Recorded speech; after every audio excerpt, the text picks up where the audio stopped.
بسم اللہ الرحمن الرحیم۔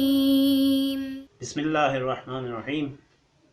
آج کا نوجوان یہ سوال کرتا ہے کہ ہم کس طرح امام زمانہ کے نزدیک ہو سکتے ہیں، کس طرح امام زمانہ کا قرب حاصل کر سکتے ہیں، کس طرح امام زمانہ کی رضا حاصل کر سکتے ہیں۔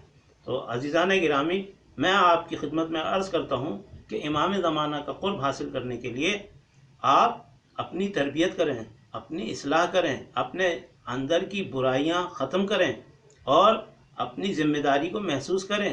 امام زمانہ کی غیبت میں آپ کی کیا ذمہ داری ہے؟ اگر آپ کی ذمہ داری آپ کے والدین کی اطاعت کرنا ہے تو آپ اپنے والدین کی اطاعت کریں۔ آپ کی ذمہ داری اپنے بہن بھائیوں کے ساتھ اچھا سلوک کرنا ہے تو آپ اپنے بہن بھائیوں کے ساتھ اچھا سلوک کریں۔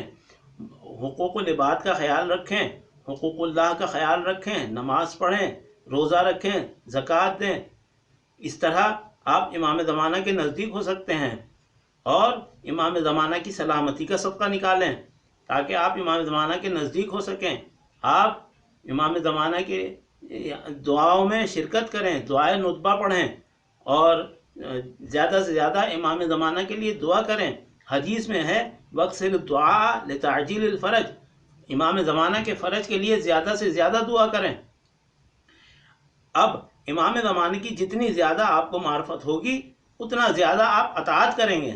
یعنی معرفت کی دلیل یہ ہے کہ آپ اطاعت کر رہے ہیں، آپ حقوق اللہ کو ادا کر رہے ہیں، حقوق العباد کو ادا کر رہے ہیں۔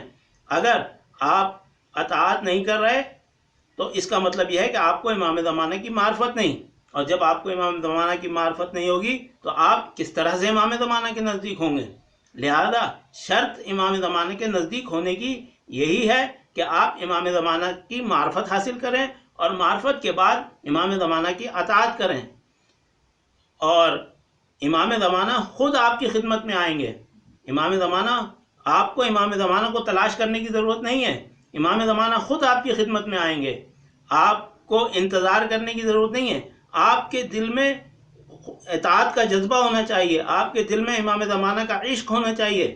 اگر آپ کے دل میں امام زمانہ کا عشق نہیں ہے تو امام زمانہ کی قرب حاصل کرنا جو ہے وہ دور کی بات ہے۔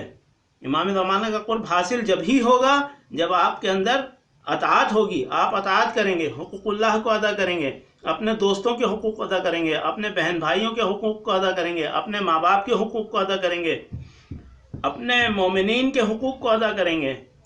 اپنے حقوق کو ادا کرتے رہیں، امام زمانہ کے نزدیک ہوتے رہیں گے، اور دعاؤں میں زیادہ سے زیادہ امام زمانہ کے ظہور کی دعا فرمائیں۔ اللہم عجل لولیک الفرج، یہ بھی ایک امام زمانہ کی دعا ہے۔ اور یا ابا صالح المہدی ادرکنی کہیں، جب بھی کوئی مشکل آئے، جب بھی کوئی پریشانی آئے، امام زمانہ کو پکاریں۔ آپ کے زمانے کا امام ہے، وہ آپ کی مدد کے لیے نہیں آئے گا تو کون آئے گا؟ یہ اچھی بات ہے، آپ یا علی مدد کہیں، ہم یا علی مدد کے منکر نہیں ہیں، لیکن آپ اپنے زمانے کے امام کو یاد رکھیں گے تو امام زمانہ بھی آپ سے خوش ہوں گے، بلکہ مولا علی بھی آپ سے خوش ہوں گے کہ آپ اپنے زمانے کے امام کو یاد رکھے ہوئے ہیں، آپ اپنے زمانے کے امام کی معرفت رکھتے ہیں، آپ اپنے زمانے کے امام کو پہچانتے ہیں۔ درود پڑھیں پر محمد و آل محمد علیہ الصلوۃ والسلام۔ سبسکرائب کیجئے ذکر ٹی وی اور اس علم کے سفر میں ہمارے قدم کے ساتھ قدم ملائیے۔